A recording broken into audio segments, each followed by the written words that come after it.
Ancaman demi ancaman diutarakan oleh suami ketika terjadi konflik termasuk perceraian membuat ibu diam tak berkutik. Bukannya diselesaikan, suami malah mengancam cerai agar bisa kabur dari permasalahan. Lalu apa yang harus saya lakukan, Miss? Simak video selengkapnya di sini ya. Hai teman-teman Aura, bertemu lagi dengan saya, Miss Saryati, konsultan Aura Rumah Tangga. Di sini saya akan membeberkan cara dan sikap yang harus ibu ambil ketika suami sering ancam cerai. Perceraian merupakan hal yang melibatkan banyak orang, yang tidak bersangkutan pun jadi kena dampaknya. Keluarga kedua belah pihak, anak-anak, harta, banyak yang harus dikorbankan. Lalu mengapa banyak orang yang memilih berpisah daripada bertahan? Apakah mereka egois dengan diri masing-masing sehingga mengorbankan banyak hal? Apa mereka tidak memikirkan bagaimana anak-anaknya ketika bercerai? Kita tidak pernah tahu bagaimana perjuangan istri bertahan di balik layar. Mungkin saja KDRT, tak dinafkahi, perselingkuhan menjadi makanan sehari-hari seorang istri. Apakah hal tersebut sehat bagi keluarga? Apa hal itu juga sehat untuk mental anak-anak? Tentu saja tidak. Dan pilihan terakhir dan terbaik istri yakni bercerai.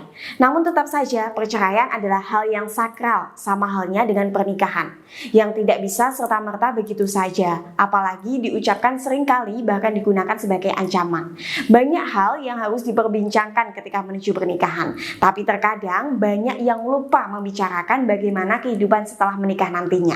Bagaimana jika terjadi hal-hal yang tidak diinginkan, seperti tak punya keturunan, masalah finansial, perselingkuhan, dan lain sebagainya. Hal ini tidak pernah menjadi perbincangan. Itulah yang menjadi penyebab mudahnya mengucap cerai atau pisah saat terjadi pertengkaran. Cerai saja kalau seperti ini, ku kembalikan kamu ke rumah orang tuamu. Sudahlah, pisah saja. Ketika pasanganmu mengucapkan pisah pertama kali saat emosi, pasti kamu akan kaget dan bingung. Namun ternyata hal itu hanya ancaman. Setelah amarahnya reda, ia akan kembali seperti semula. Berulang kali seperti itu sampai ibu merasa tak berharga. Lalu bagaimana Miss cara mengatasinya? Ceraikan saja. Turuti apa yang ia inginkan. Seseorang yang sudah mengatakan cerai berulang kali, itu artinya dia sudah tidak menghargai hubungan pernikahan ibu. Kalau dia menghargai hubungan, dia tidak akan sembarangan mengatakan cerai. Dan di sini sudah kelihatan hubungan kalian tidak sehat.